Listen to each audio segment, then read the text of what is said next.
everyone, and welcome to She Stitchin'. This is Melanie. I'd like to thank you for joining me today to learn this beautiful post stitch. It has a pretty modern look when done simply like this, and it uses front post double crochets and back post double crochets, so I'll show you how that works out. And of course this swatch is made up to fit into our crochet along. If you're interested, you can go ahead and check out the other videos on my channel. I'm making different swatches that are all 30 stitches wide that will fit together to make a sample blanket. So if you are a longtime subscriber of me, you might have already seen a video describing the post stitch, but it was the first video I made. I didn't have a nice setup, so I'm going to be redoing it now for any of my new followers. So I just wanted to share, normally I like to share different swatches showing what the stitch looks like in different yarns. So here I just worked up a really sloppy stitch sample really quick to show you what it looks like if you change rows or change colors every row. So there you can see how we're going to be attaching. So it's a pretty basic stitch, but once you learn how to do the post stitch, you can do amazing things like this beautiful rice stitch, or this fun V-stitch waffle stitch, or my personal favorite, the ocean waves. So those are all different stitches that are in our crochet along. I don't want to take too long on those.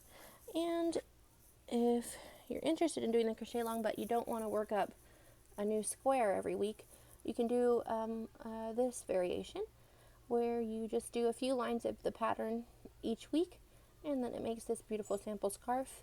It uses the same stitch counts as the crochet along tutorial, like this one.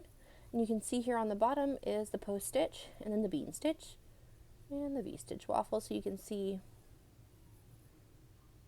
how it goes. And this is using a size 3 yarn, so it's a little bit more loose, but I think that's more appropriate for a scarf. So this is the post stitch that we'll be learning today. If you're doing the crochet along with us, you're going to want to have your 4.5 hook and your size 4 yarn. The yarn that I'm using today is my soft gray mix from my Caron 1 pound, and it is a medium 4 weight. And the outside border on this is a pale green, in case you're wondering. Okay, so we have our starting chain of 32. And what we're going to do is, I like to crochet into the back bump because it gets a better tension for me. I recommend doing that as well. So we're going to go into the 29th space here. So we're going to skip these. So this is 32, 31, and 30. And we're going to skip all those and we're going to do a double crochet. Now the double crochet, this is our American term. So we're going to yarn over once, then place it in the stitch, then yarn over and pull loop through. Then yarn over again, pull through 2, and yarn over, pull through the last 2. So that's what you're going to do all the way across the end of the bottom here. For row 1 will just be all double crochet. So you're going to end up having 29 double crochet plus that turning chain, which is those chains that we skipped, and we will have an entire row of 30 stitches. So I will meet you at the other edge of the bottom. Okay everyone, so down here at the bottom now. For row 2, we're going to start with a chainless standing double crochet, and this is a stitch that I use throughout the patterns for our crochet along in order to keep the edges straight. So I'm just going to show you how to do this here. You're going to pull up your loop to the height of a double crochet and hold the tension with your finger, and then you're going to wrap it around like this, and then you're going to go into the first space of the row. So the top of the last stitch, just like you would normally. So you go through both parts of the V and hold that tension with your hand, with your pointer finger, then yarn over and pull through a loop. And if you look at that now, it looks like we have a loop, a yarn over, and then the starting loop, which is what we want. So then we're going to yarn over again and pull through 2 loops, and then yarn over and pull through 2. And that's going to be our chainless standing double crochet, which is the turning set that I like to use for anytime I'm using a double crochet, just to keep those edges nice and crisp and straight. You don't end up with any gaps or anything like that. Let me do that one more time with you. So you're going to pull it up to the height of a double crochet and hold the tension, then wrap under and hold it here like this. Then you're going to place into that first spot through the back, and you pull loop up. Make sure that you keep that tension there. Then yarn over, pull through 2, and pull through 2. Now I love this stitch, but if it's too hard for you to do, you can feel free to do a chain 3 as your turning stitch. And this turning stitch here, the chainless standing double crochet or the chain 3, will be counted as a stitch in this pattern. So now we're going to start off with our first stitch is going to be a front post double crochet. Now on the stitches here, these are the loops that people normally go through. But for the front post, we're going to go all the way around the stitch. So I'm pulling it out here with my fingers. This is what is referred to as the post. So what you're going to do is place your hook on one side of the post and then push it all the way through behind the post like that. And it's not going to be catching on anything in the back. It's going to go all the way around the post, all the way around the tree, however you want to think of it. And then you're going to yarn over and pull a loop up. And then you're going to finish that off as if it's a normal double crochet. So yarn over, pull through 2, and then yarn over and pull through 2 more. And there you go, you have your first front post double crochet, which is abbreviated FPDC. So now let's go ahead and we're going to do the little part in between the rows, the columns here. Rows are, the kind of almost looks like a farm field, doesn't it? So we're going to do these 2 in between now. We're just going to do them as regular double crochets. Now, I just want to turn this around to show you. Make sure you don't go into these 2 loops because this stitch is already being used by this stitch that we just did. So you're going to want to skip that. Make sure you don't go into those 2 loops, and you're going to go into the one next to it. So you can see here, this stitch is already taken, so ignore it, pretend like it's not there, and go into this next spot here. So we're just going to do a normal double crochet, and then another normal double crochet. So that's American terms, of course. Okay, and then we're going to do that front post double crochet again. Excuse me, there's a little hair here. So we're going to do that front post double crochet again. So yarn over, place all the way in the gap here, and coming out the gap on the other side, yarn over and pull that loop up. And then finish it off like it's a normal double crochet. Pull through 2, pull through 2. So on the post stitches, you want to make sure to not to pull too tight, otherwise these are going to be a little bit shorter and pull all the stitches down. So you do want to kind of make sure to pull up a little bit more than you normally do. So let's go ahead and do 2 normal double crochets, and then I'll show you that front post again.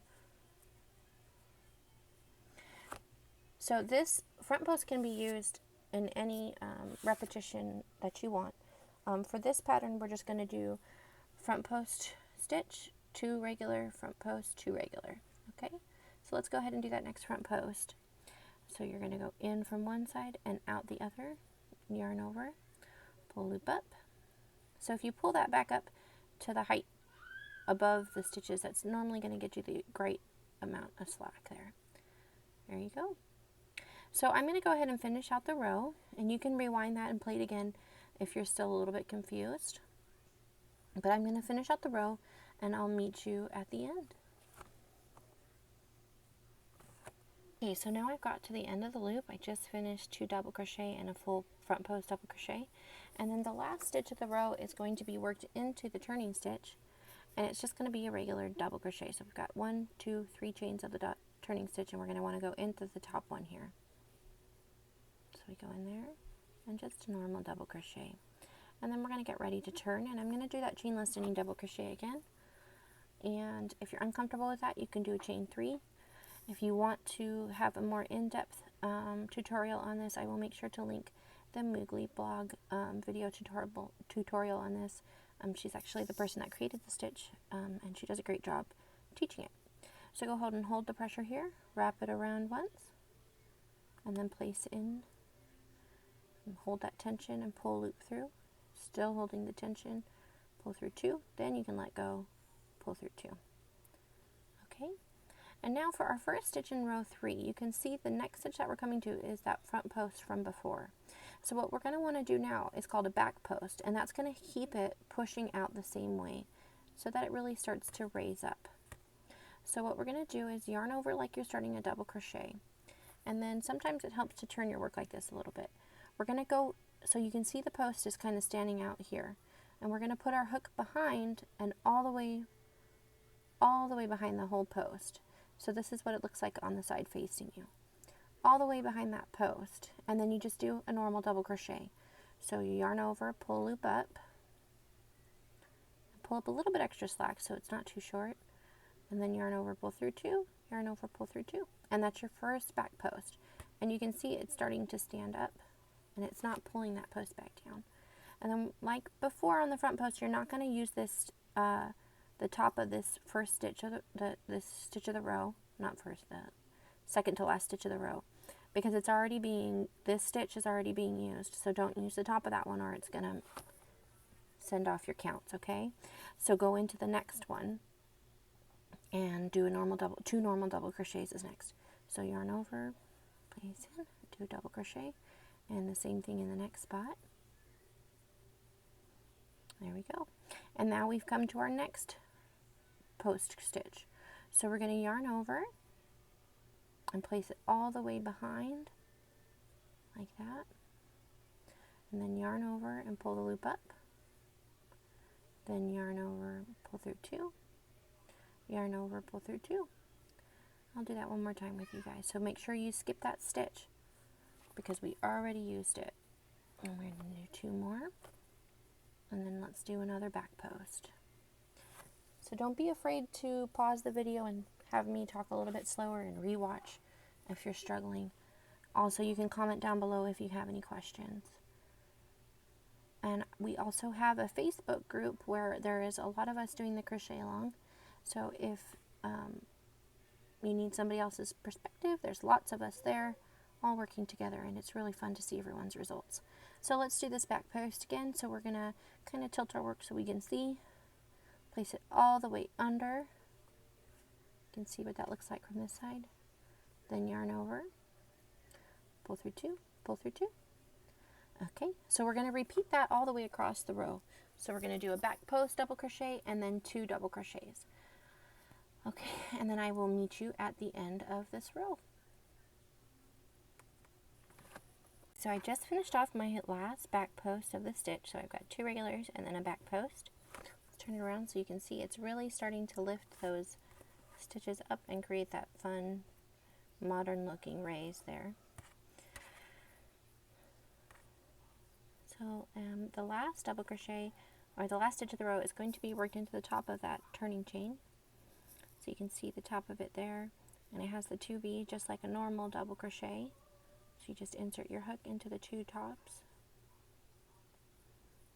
there, and then do a double crochet, and then we're going to turn. So from here on out, we're going to repeat now row 2, and then the row after that will repeat row 3. So when you just want to keep going along, pushing the post in which way it's already going. So this post, we're going to, now it's going to be pushed forward again. So we're going to put our hook behind it, and since it's already kind of been pushed out from the stitch before, it's a little bit easier to get in there. Okay, make sure we skip that next one and just do 2 in between. So it's a little bit easier once you get up and the stitches already start to raise. So you can see this one's raising already, so I'm going to continue to push that forward. Oh, there's a little grass stuck in my yarn there. Okay, that's what happens when you have 3 boys. Alright, so that's going to continue all the way across. So I hope you are able to do this stitch easily now. If it's your first encounter with post stitches, it's going to open up a whole world of things to you. Now you'll be able to do the waffle stitch, the all the Celtic braids. It's really used a lot in the popular Sophie's Universe pattern. Oh, there's a knot in my yarn. I don't know how I'm going to get that one out. It's probably because I've been reusing this sample today. Well, I think I've come to the end of my yarn, you guys. It's not the manufacturer's fault. It's definitely my fault because I've reused this yarn about 3 times today. I used it in my last video as well. So if you have any questions, make sure to comment down below. And you should be able to just repeat row 2 and then repeat row 3 all the way through the end. Now, if I was starting the crochet along again, I would make my patterns up to be squares. I wouldn't stop like I did. But just go ahead and keep working until you're in a square. And that's because everybody's stitches are different, just like we are. Everybody's going to hold their yarn differently, and there's lots of different types of yarn being used for this project. So just keep going until you have a square. And if you have any questions, please comment down below. Please make sure to like and subscribe to my channel. And also, I have an Instagram and a TikTok where you can see what's going on outside of this crochet along and the tutorials that I post. But I hope you enjoy this stitch, and I hope you are able to see us next time. And if anybody asks where I am until next time, just tell them she's stitching.